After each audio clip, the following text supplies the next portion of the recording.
hi, I'm not. And I just bought a 3D printer. Now, I don't think I need to exactly justify why I bought a 3D printer. They're pretty cool, and by pretty cool I of course mean very cool. And also I'm an engineering YouTube channel, or that's what I want to be. So getting this was kind of a no-brainer because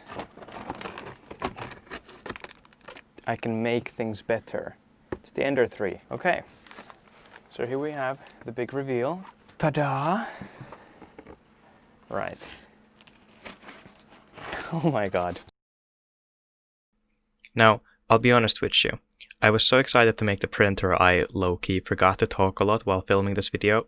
Well, okay, so don't get me wrong, I did talk a lot, but it didn't really make sense. So I'll be explaining everything I'm doing using a voiceover, which, I mean, let's be for real right now. It'll probably make it clearer to understand anyway. I did some research before buying the printer on what the best modifications to get for it would be, and made sure to get at least a couple of them delivered with the printer. I got a silent motherboard, which completely replaces the normal motherboard and gets rid of a lot of the noise that the normal motherboard comes with. I also got a glass bed, which was already on the printer when it came, and all I really had to do was to use these included clips to fasten it to the printer. Another thing that I paid extra for was more nozzles. I got them because they came with the glass bed in this like multi-buy option. It made sense to get. The instruction book breaks everything down into 12 steps. So that's kind of what I've done here. Step 1 is to attach pieces 16 and 15 to the base, which is called part 2. They're fastened with 2 screws each and are really easy to get slightly crooked. The best part about putting them on slightly crooked is that you'll only notice that once you've already placed things onto them and you get to then go backwards to replace them. Step 2 requires you to place the power supply onto one of the arms you installed in step 1. You also put the screen on here. You can plug the screen cable in, just make sure you plug it into slot 3 and not slot 1. I know slot 1 sounds like it would make sense, but I had to spend ages rewiring the motherboard until I realized the reason there was no output was because the screen wanted an input from slot 3 instead of 1. Very odd. Step 3 is placing the Z-stop in the right place. I've got some things to say about step 3. It's so dumb. Okay. The instructions clearly show that the distance from the bottom of the Z-axis stop to the table should be 32 millimeters, but I literally measured this using a digital vernier scale, and it was nowhere near there. The thing is, there's actually no way to place the Z-axis stop in a way which lets it to be 32 millimeters from the ground. And don't even get me started on the weird screw things they want you to use in order to place it onto the printer.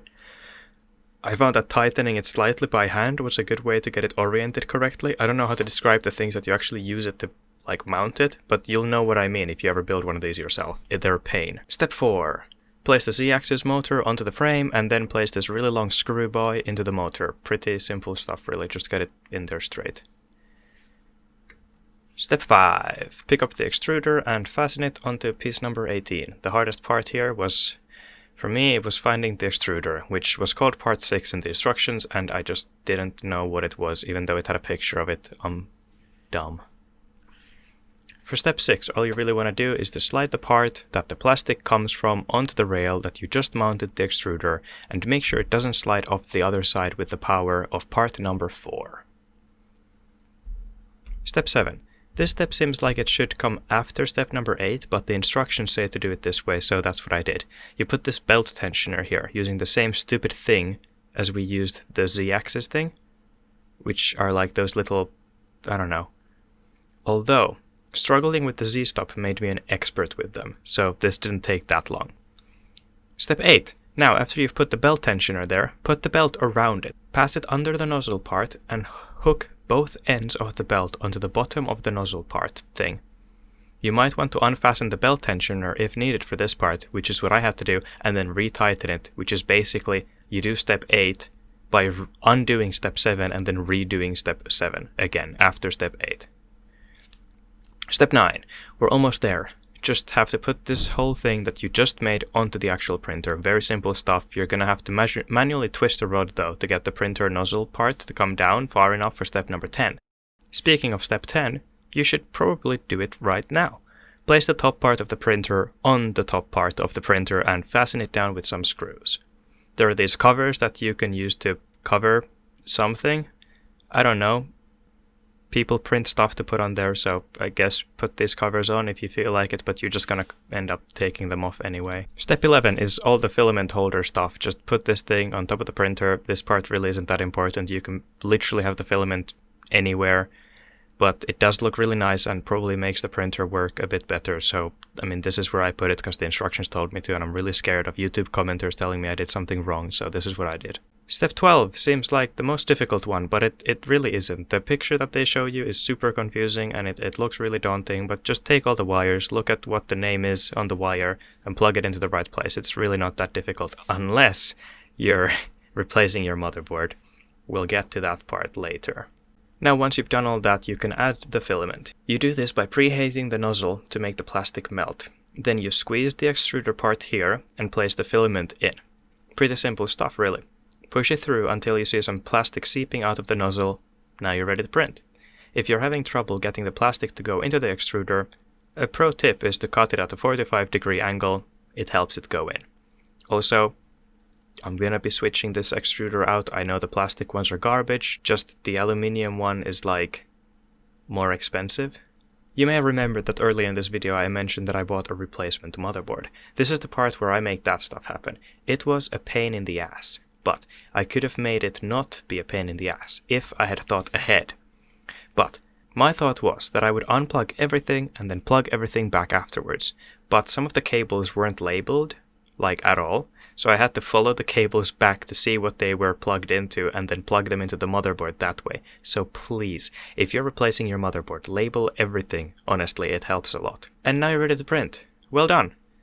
Unless you don't have a printer and just watch this video for entertainment, in which case, also well done, I guess.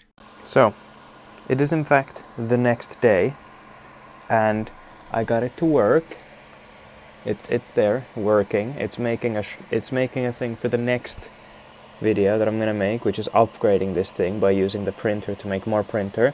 It's basically gonna be a thing to cover up that hole there, because like this stuff goes in it all the time, because it goes on. Yeah, anyway, so that's just doing it.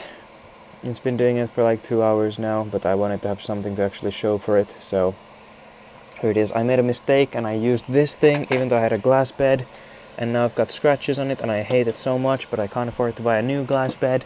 Well, it doesn't make sense for me to buy a new glass bed, I should say, so I'm just not going to. But yeah, look, it's doing the top layer. I decided to wait for it to look really interesting before I did this outro bit.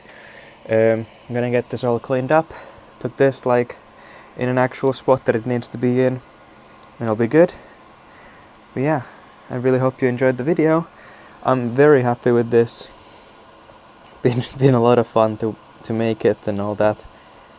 So I'll see you guys in the next video. Bye.